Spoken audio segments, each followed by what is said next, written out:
Today I will talk about production planning and control. This is part of my series of lectures on operations management. So this is the production process. First we collect the data and we forecast the demand. Then we plan the production and then we actually produce. The output of planning is the process which is required, the manpower requirement, the machinery requirement, and the production is transformation of raw material to finished products. And there is a control part when where we analyze the production and we assess the quality and quantity of product produced per unit time and we control the process.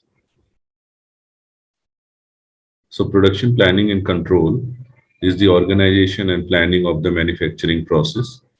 This is PP, and it is also about matching of planned progress to actual progress. This is the control component. What are the objectives of production planning and control? Objectives of production planning: to find the requirement of man or manpower, material, and machines, scheduling production to meet market demand. The objective of control component of PPC is to ensure maximum utilization of resources, to maintain optimal levels of inventory, and to coordinate between various sections or departments. So these are the phases of production planning and control. This is pre-planning phase, and this include product design, process design, flow design or layout, forecasting of demand, and workstation design. The planning phase is planning of resources, man, machine, material, and money. The process planning or routing, and the scheduling. The control part include activities like inspection, evaluation, and feedback. These are the various levels of production planning control. These include strategic production planning control, tactical production planning control, and operations planning. The strategic PPC is long-term in time dimension and it is a top level function. Example, creation of new facilities. Tactical PPC is intermediate time range in time dimension.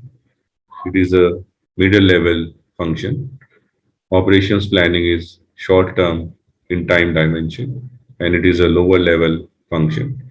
For example, using the existing facilities. What are the advantages of production planning and control?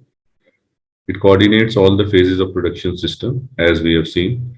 It results in higher quality. It results in better utilization of resources.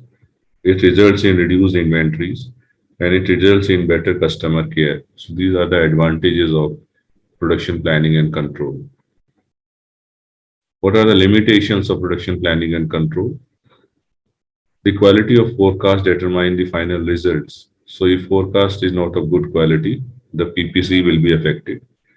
Results in rigidity of production process because we planned the process, the system become rigid. We should be little flexible in our PPC and it may be difficult for small firms to implement the PPC. This is all about production planning and control. Thank you very much.